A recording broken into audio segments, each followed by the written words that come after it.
Oh, hey, what's up YouTube? It's Brian House here for Housework, and today we're going to go over really quickly a problem that I have faced for the last 20 years, and we're going to solve it today. It's kind of one of those things that I wanted to demystify for myself. I had read so many things, I'd watched so many videos about people using different products and how to seal up their compressed air pipes. And honestly, none of them worked. And was buying all the pieces and parts, I realized that Home Depot had actually come up with this idea too, and they had already pre-applied this stuff to some of the threading on some of these pieces that I bought to put this together. This is a temporary setup. I actually went and got rid of my old 15-gallon Craftsman air compressor, gave it to my son, and I upgraded to a DeWalt 60-gallon two-stage air compressor. It fills up really fast, runs at 175 PSI, fills up in just a matter of minutes. And I really felt like I needed an upgrade this year in the shop, so I went ahead and did it. Now, going from a mobile air compressor like that old one I had to a stationary air compressor, there's some things that needed to happen, and that's put in an air filter, put a flexible hose between this and the tank, and then obviously out to whatever tools you're using. And I know I am crippling myself by going to 3/8 from 3/4 on this particular filter, but again, this is just a temporary setup. I need to be able to gain access to that compressed air in there, and this is the simplest and easiest way to do it. This filter actually wasn't too expensive. It was probably about 150 bucks on Amazon. I'll put a link down in the description. In fact, I got the hose, I got the manifold, and a couple other pieces and parts on Amazon too. In fact, I got the product that we're going to use to seal the threads up on Amazon too. So, what is it? Well, you probably have it in your own workshop. It is medium grade removable Loctite. This is something that I never thought of until Chucky mentioned it in his video.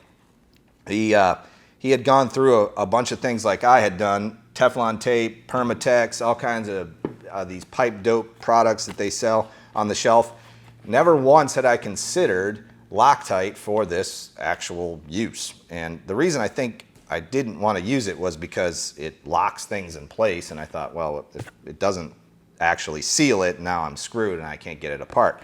However, Loctite makes a removable version of this, which is what I'm holding in my hand. With a little bit of heat and a little bit of elbow grease, they do come apart. We are going to use Loctite to seal all of these threads. Couple of caveats.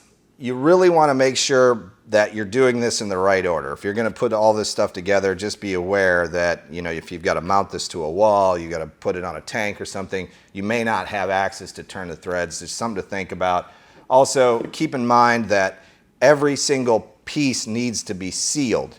Even the little threads that are on the back side of this guy, that needs to be sealed as well, otherwise you'll have leakage. I tested this theory before I actually shot this video. I wanted to make sure that I could actually achieve this before I would spread misinformation. I didn't want to do that, so I went ahead and added this exact Loctite to the 3/4 inch ball valve that I attached to the actual tank. I filled the air compressor to 175 PSI and I let it sit for 5 days. In that 5 days, I lost 10 pounds of pressure. And from what I'm reading, that's probably due to the temperature difference inside the tank. So it was warm when it heated up. When it filled, it created friction inside the tank. It pressurized itself, and as it cooled, we dropped in pressure. Since it dropped that 10 pounds, it hasn't gone anywhere for another 3 days. So I am very confident that this is a full-on solution to seal your pipes in any PSI that you really want, probably up to 225 PSI. I would imagine this stuff is good, maybe even higher. So anyhow, let's get to it, guys. Let's put it together real quick and then we'll give it a test. Okay, so the first thing we're going to want to do is pull this thing apart and get all of the threads and everything cleaned with acetone.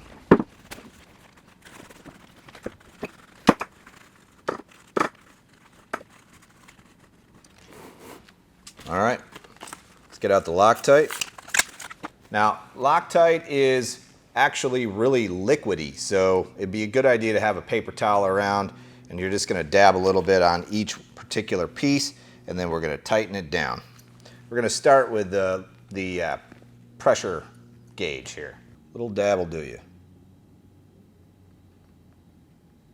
I like to get that all the way around the threads, just to make sure got good coverage. Then we're just going to thread it in.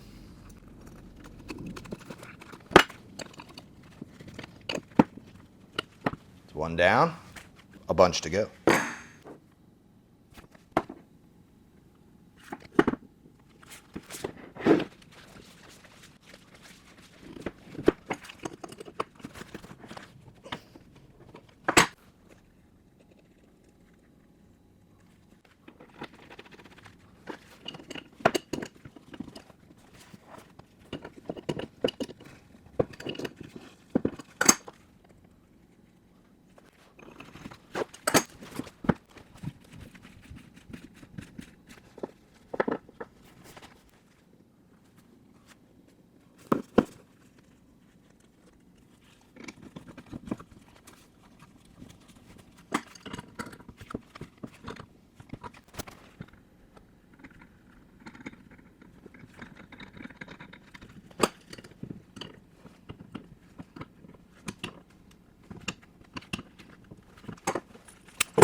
All right, took some doing, but we've got it mounted to the wall. Just a heads up, these are a little bit heavy, so I ended up having to use butterfly anchors to make that happen.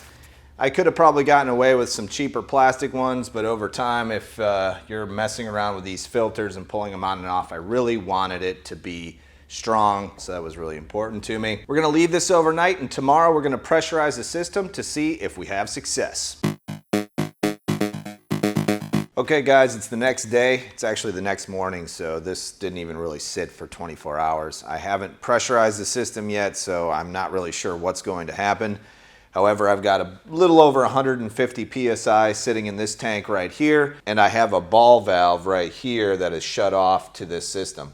Of course, everything was tightened up and everything yesterday, but I didn't want to apply any pressure to the system because I wanted the Loctite to have time to dry. So anyhow, enough yammering on. Let's just throw 150 PSI at it and see what happens.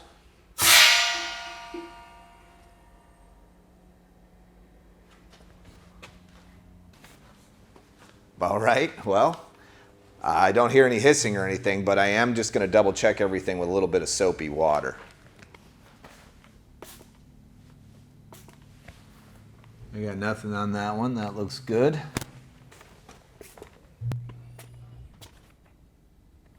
That one looks good.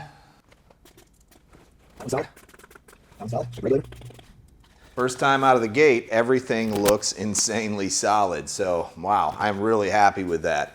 Typically, when I'm setting up an air system, especially one that goes up to 150 PSI like this one, I've always got at least one leak. With this many connections, there's almost always a leak. So as you can see, Loctite is the solution to keep your air lines completely tight and leak-free.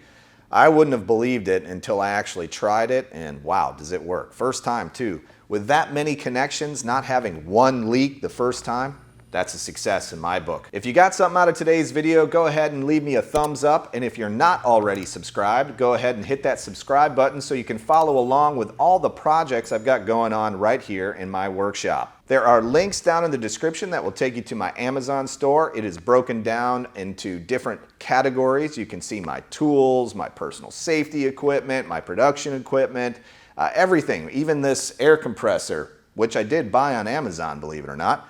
And all the fittings and everything I use today are available right there in my store. That's a free way to support my channel. Now, if you want to take your support to the next level, I do have a Patreon page. For as little as $1 a month, that's 12 bucks a year, you can support all the projects I've got going on right here in my workshop. Now, if you don't want to use Patreon, you can buy me a coffee, literally. There's a link down in the description that's really easy to use, and you can just click through and buy me a coffee. As always, it's a pleasure hanging out with you in my workshop and studio. I do appreciate you watching. If you do leave me a comment, I will read and respond to most of them as long as they are productive. My name is Brian House, and this has been Housework.